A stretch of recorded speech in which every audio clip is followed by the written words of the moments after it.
आज हम एक बहुत ही सरल लेकिन उतनी ही गहरी कहानी के बारे में बात करने वाले हैं।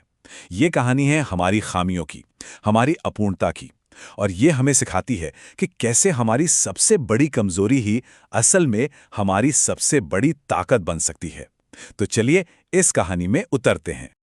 तो सबसे पहले एक सवाल, क्या ऐसा हो सकता है कि जिसे हम अपनी कमी या खामी समझते हैं वो असल में हमारे लिए एक छिपा हुआ तोहफा हो? चलिए इस कहानी में ही इसका जवाब ढूंढते हैं। कहानी की शुरुआत होती है एक पनिहारे से। वो रोज एक डंडे के दोनों सिरों पर एक एक घड़ा लटकाकर नदी से पानी भरकर लाता था। ये उसका रोज का काम था, लेकिन उसके उन दो घड़ों में से एक की कहानी थोड़ी अलग थी। अब ये जो दो घड़े थे ना, ये एक दूसरे से बिल्कुल अलग थे। एक घड़ा एकदम परफेक्ट था, चमकदार, मजबूत, और नदी से घर तक पानी का एक कतरा भी गिरने नहीं देता था। और दूसरे घड़े में एक दरार थी, और घर पहुंचते पहुंचते उसका आधा पानी रास्ते में ही गिर जाता था। तो जाहिर है एक को खुद पर गर्व था और दूसरा अपनी इस कमी से बहुत शर्मिंदा रहता था। और ये सिलसिला एक दो दिन नहीं बल्कि पूरे 2 साल तक चलता रहा।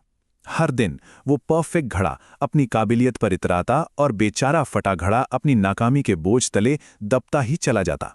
सोचिए, 2 साल तक हर रोज अपनी ही कमी का एहसास करना कितना मुश्किल रहा होगा। तो 2 साल के इस खामोश शर्मिंदगी के बाद आखिरकार एक दिन उस फटे घड़े का सब्र जवाब दे गया। उसने अपनी चुप्पी तोड़ी और हिम्मत करके अपने मालिक उस पनिहारे से बात करने का फैसला किया। उसने बड़े दुखी मन से कहा, मैं बहुत शर्मिंदा हूं और आपसे माफी मांगना चाहता हूं। मेरी इस दरार की वजह से आपकी पूरी मेहनत का सिर्फ आधा फल ही आपको मिलता है। मैं किसी काम का नहीं हूं। अब घड़े की ये बात सुनकर पनिहारे को गुस्सा नहीं आया। वो तो बस हल्का सा मुस्कुराया, और उसकी उस मुस्कान में ना एक ऐसा राज छिपा था जो उस घड़े की पूरी सोच, उसकी पूरी दुनिया को बदलने वाला था। पनिहारे ने फैसला किया कि अब वक्त आ गया है उस घड़े को कुछ ऐसा दिखाने का जिस पर उसने आज तक कभी ध्यान ही नहीं दिया था। अब वक्त था उस दरार के असली मकसद को सामने लाने का, जो इस कहानी को एक बहुत ही खूबसूरत मोड़ देने वाला था। पनिहारे ने बड़े आराम से कहा, एक काम करो, आज जब हम घर लौटेंगे तो रास्ते के किनारे जरा गौर से देखना। बस एक छोटा सा निर्देश था, लेकिन इसके पीछे एक बहुत गहरा मतलब छिपा हुआ था। और जब घड़े ने ध्यान से देखा ना, तो वो सच में हैरान रह गया। जो परफेक्ट घड़ा था, उसकी तरफ की जमीन तो बिल्कुल बंजर थी, सूखी, लेकिन उसकी अपनी तरफ, अरे वाह, वहां तो खूबसूरत रंग बिरंगे फूलों की पूरी क्यारी खिली हुई थी। क्या कमाल का नजारा था। बस तभी पनिहारे ने वो राज खोला। उसने कहा, मैं तुम्हारी इस दरार के बारे में पहले दिन से जानता था और मैंने इसका इस्तेमाल किया। मैंने जानबूझकर तुम्हारे रास्ते वाली तरफ फूलों के बीज बो दिए थे, और हर रोज तुम अनजाने में ही सही उन बीजों को सींचते रहे हो। और बस उसी पल उस फटे घड़े को सब समझ आ गया, जिसे वो आज तक अपनी सबसे बड़ी कमी, अपना सबसे बड़ा बोझ समझ रहा था। असल में वही तो एक खूबसूरत मकसद पूरा कर रही थी।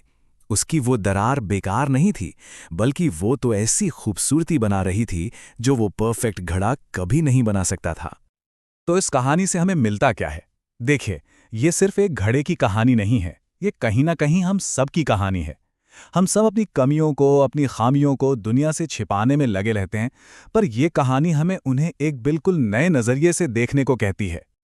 और सबसे बड़ा सबक यही है कि जिसे हम अपनी कमजोरी समझते हैं ना, वो सही नजरिए से देखने पर हमारी सबसे बड़ी ताकत भी बन सकती है।